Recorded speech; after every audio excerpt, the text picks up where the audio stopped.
The grand opening of my brother's restaurant in Las Vegas was supposed to be the night he finally proved everyone wrong. I watched it happen from 2,400 miles away, through Instagram stories and a glass of Pinot Noir I'd poured myself at 7 in the evening in my Seattle apartment. There was my brother Jake, arms spread wide in front of a glowing neon sign that read Lucas in cursive gold letters. There were my parents behind him, my mother in a sequin dress she absolutely could not afford. My father laughing with his head thrown back like a man who had never worried about a single bill in his life. The restaurant looked beautiful, I had to admit that. Exposed brick walls, Edison bulbs strung across the ceiling, a bar lined with backlit bottles that probably cost more per ounce than my hourly rate, and I was a licensed attorney. I had not been invited. Jake had called me 3 weeks before the opening, and the conversation had lasted exactly 4 minutes. He said he needed the energy to be right that night, and I was, in his words, someone who brings a legal brief to a birthday party. I had laughed, because what else do you do? I said, fine, have a great opening. He said thanks and hung up before I could finish the sentence. My parents had not called at all. I was used to it. I had been used to it for 31 years. I was the daughter who had gotten a full scholarship, then a law degree, then a salary that made my father's eyes go soft in a way that always made me feel more like an asset than a child. Jake was the one who had dropped out of culinary school after 6 months, moved back home at 26, and convinced my parents that his real destiny was the restaurant industry. He had the charm, he had the charisma, he had the ability to walk into a room and make every person in it feel like the most important one there. He just did not have the credit score. I did not know that detail yet. On the night of the grand opening, I only knew that I was alone in Seattle, watching my family celebrate without me, and that the tagine I had made for dinner was actually quite good, and that the Pinot was better. I turned off my phone notifications, took a bath, and went to bed at 10:30, like a person with a normal, functioning life. I woke up at 2:50, 3 inches the morning to my phone lighting up the ceiling. Not 1 call, not 3. By the time I grabbed the phone and actually looked at the screen, the missed call count had reached 23 from my mother, 16 from my father, and 9 from a number I did not recognize that turned out, Lauder, to be the landline of a Las Vegas restaurant supply creditor. Jake had called 11 times. There were text messages stacked so deep the preview window had stopped trying to summarize them and simply showed a number in a red circle, 47 unread. I sat up in the dark with that particular cold clarity that hits at 3 in the morning, when you know, before you have read a single word, that something has gone very wrong, and that somehow, in some way, you cannot yet name, it is going to be your problem. I called my mother back. She answered mid-ring, which meant she had been holding the phone waiting. Her voice was not the voice of a woman who had been celebrating 2 hours ago. It was high and thin and cracked at the edges, the voice she used when things were genuinely bad, not the performed distress she used when she wanted something. Sarah, thank God. I have been calling you for 2 hours. I was asleep, Mom. It's 3 in the morning. What happened? It's Jake. She stopped. I heard noise behind her, something between a crowd and an argument, and under it the specific acoustics of a large, empty room. A restaurant after closing. The opening. It was a disaster. The health inspector came. Someone called them. We don't know who, but they came at 8:30, during the dinner rush, and they found 3 violations. They shut it down, Sarah. They shut it down in front of everyone. I pressed my thumb and forefinger against the bridge of my nose. Okay. Is anyone hurt? No, nobody's hurt, but the landlord is here. He's been here for an hour. He's saying Jake owes 2 months of back rent, plus a billed-out deposit, and that the account Jake gave him bounced. He's saying if he doesn't get paid tonight, he's going to file to have the equipment locked. How much? She hesitated. $43,000. The number landed in my chest like a stone dropping through water. I waited. Sarah, I know this is a lot to ask. Mom? I kept my voice level. I was a litigator. Level was my default. I don't have $43,000 sitting in a checking account that I can wire at 3 in the morning. And even if I did, I told you when Jake first talked about this restaurant that he needed to capitalize it properly. I said that in March. I said it again in June.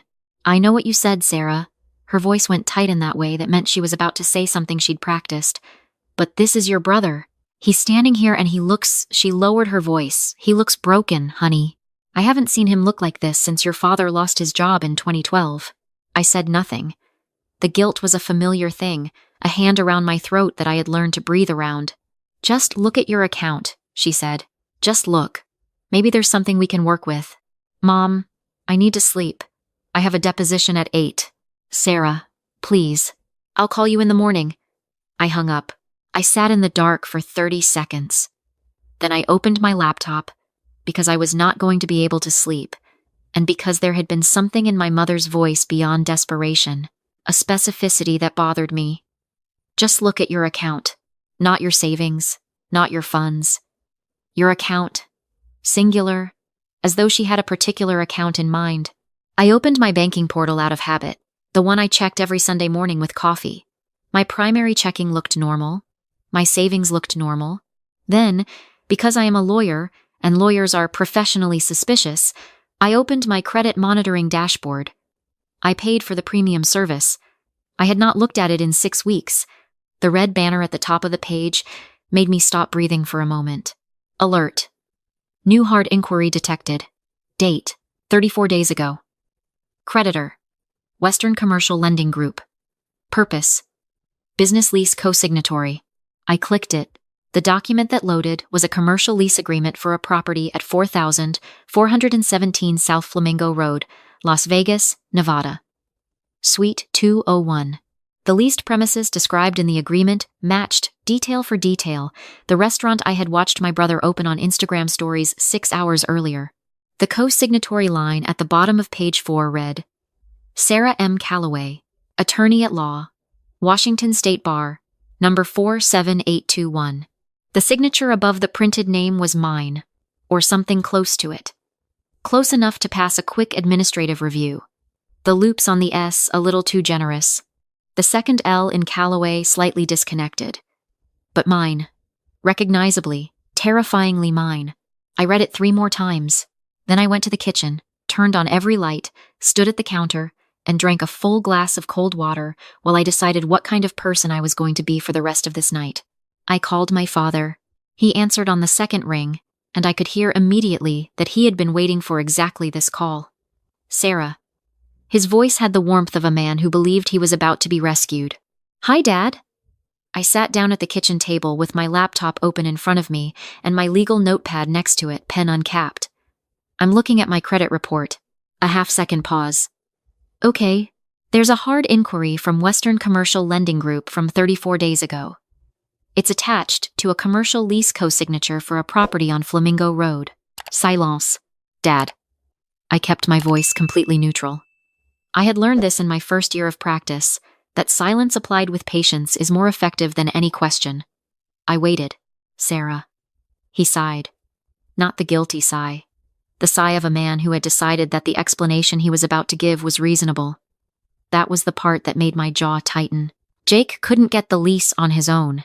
His credit history had some issues from the food truck situation in 2021, and the landlord required a co-signer with a verifiable professional income.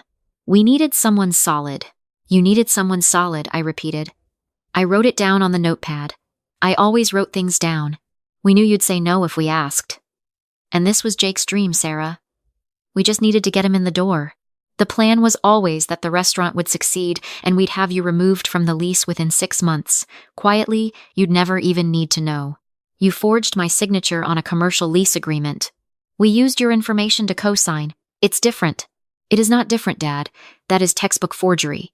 That is also identity fraud, depending on how the lending inquiry was handled, which, given that I did not authorize, it means it was handled fraudulently. Those are felonies. Both of them. A longer silence. Then, Sarah, the landlord is standing 15 feet away from me, and he wants $43,000 or he's locking the equipment. If he locks the equipment and files for breach of lease, that goes on the cosigner. That goes on you. You have a bar license. You have a career. We are trying to protect you by warning you that this needs to be handled tonight. There it was. I had been waiting for it since I saw the lease. The trap logic. We committed a crime against you, and now you must pay to prevent the consequences of our crime from landing on you. It was elegant, in a bleak way. I could see why they thought it would work. It had worked, in smaller versions, my entire adult life. How much does Jake actually owe the landlord? I asked. Before tonight. Before the health inspection. What? The back rent. 2 months, my mother said. How did Jake get 2 months behind on a restaurant that opened tonight? My father said nothing. He never had the operating capital, did he? It wasn't a question. He signed the lease with my name as co-signer to get approved, and then he could not cover the first 2 months of build-out. He's been behind from the beginning. The opening was going to fix that. The opening that got shut down by the health inspector 4 hours in. That was sabotage. Someone called, Dad. I closed my eyes. I need you to stop talking. I need you to put the landlord on the phone. What? Why? Sarah, you don't need to. Put the landlord on the phone or I'm hanging up and making a different call. A shuffling sound. Male voices. Then a new voice, business tired. The voice of a man who had been in this building for going on 2 hours waiting for a resolution. This is Dennis Harlow. Mr. Harlow, my name is Sarah Calloway. My information appears on the co-signatory line of your lease with Jake Calloway for the Flamingo Road property. I'm calling to inform you that my signature on that document was forged. I did not authorize my name or my credit information to be used in that transaction. Silence. Then, ma'am, I'm an attorney licensed in Washington State. I am in the process of documenting this fraud, and I will be filing reports with the relevant authorities beginning tomorrow morning.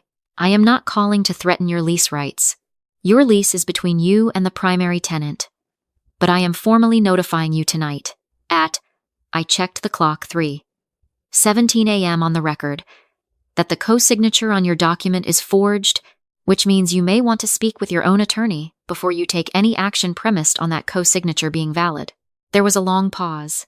Behind him, I could hear my brother's voice starting to rise, and my mother, and the chaos of a night that had already gone comprehensively wrong. I appreciate you telling me, Harlow said carefully. I'll need to review this with my attorney. That's entirely reasonable, I said. Have a good night, Mr. Harlow. I ended the call.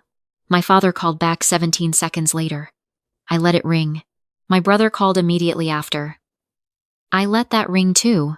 My mother called and I silenced the phone entirely, turned it face down on the table, and sat for a moment in the specific silence of a decision that cannot be walked back. I did not feel the guilt this time, or rather, I felt it, the familiar architecture of it. But I was standing outside it now rather than inside it, looking at its shape, and recognizing it as a structure someone else had built and installed in me without my permission, the way you might recognize that the furniture in a room you have lived in your whole life was never actually yours. I opened a new document on my laptop and began to type. I documented everything in chronological order. The phone call from my mother, the specific language she used.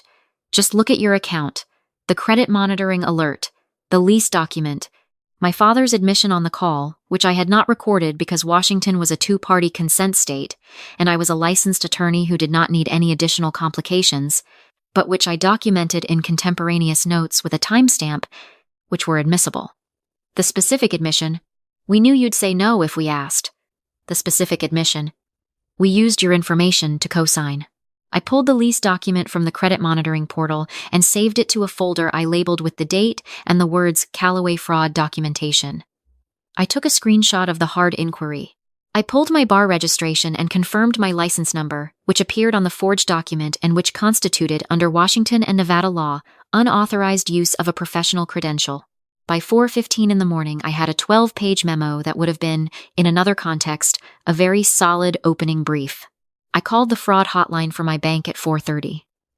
The man who answered had the patient energy of someone who had heard many things at 4:30 in the morning and was not easily surprised. I walked him through the unauthorized credit inquiry, provided the creditor name and date, and formally disputed it. He flagged my account, noted the dispute, and transferred me to the identity protection team, where I spent another 40 minutes providing documentation and requesting that any further inquiries from Western Commercial Lending Group be blocked and flagged. I locked my credit at all 3 bureaus before the sun came up. At 6 a.m., I drafted an email to my own firm's ethics advisor, not as a client, but as a disclosure. My name had been used on a fraudulent legal document in conjunction with my bar number. I needed it on record that I had not authorized it and had taken immediate steps to report it. I sent the email at 6:04, got an automated acknowledgement, and knew she would read it by 8. At 6:45, I made coffee. The texts had not stopped. My phone, still face down, had been buzzing at intervals that gradually became less frequent as the night tilted toward morning, and the people in Las Vegas presumably ran out of adrenaline. I turned it over and read through them with the detachment of reviewing discovery documents. You just destroyed your brother's dream. That one was from my mother. I hope you're proud of yourself. Also my mother. Sarah, call me back right now. My father. In caps. Thanks for nothing. As usual. Jake. Then a cascade from cousins and aunts and a family friend named Diane, who I had not spoken to in 4 years, but who had apparently been recruited and informed and had strong feelings. I always knew you were cold. Jake needed you, and you turned your back on your own blood. I read them all. I did not respond to any of them. I showered. I dressed. I drove to my office at 7:15 because I had a deposition at 8, and I was, before anything else, a professional with a reputation that I had built over 9 years without any help from the people who were currently calling me cold and monstrous from a shuttered restaurant in Las Vegas. The deposition went well. Opposing counsel made a mistake in the 3rd hour that I had been waiting for since January, and I saw the case resolve in my favor in the way you sometimes see it before it actually happens, the logic of it falling into place. I filed 2 motions before lunch. I called a colleague who specialized in criminal defense at noon, someone I trusted, someone who would give me a straight answer. I told her the facts without the family context, just the facts. Forged co-signature, unauthorized credit inquiry, professional credentials used without consent. She was quiet for a moment. Then she said, Sarah, this is multiple felonies. You know that. I know. Are you prepared for where this goes if you file formally? I looked out the window of my office at the gray Seattle sky, the cloud cover that would last until June, the city I had chosen deliberately because it was far enough away. I filed fraud reports last night. My bar disclosure is in. I'm not the one who decided where this goes. They decided that when they signed my name. She was quiet again. How are you doing? I have a motion due Thursday, I said. I'm fine. She handled the criminal complaint filing for me, which was cleaner given that I was the victim, not the attorney of record.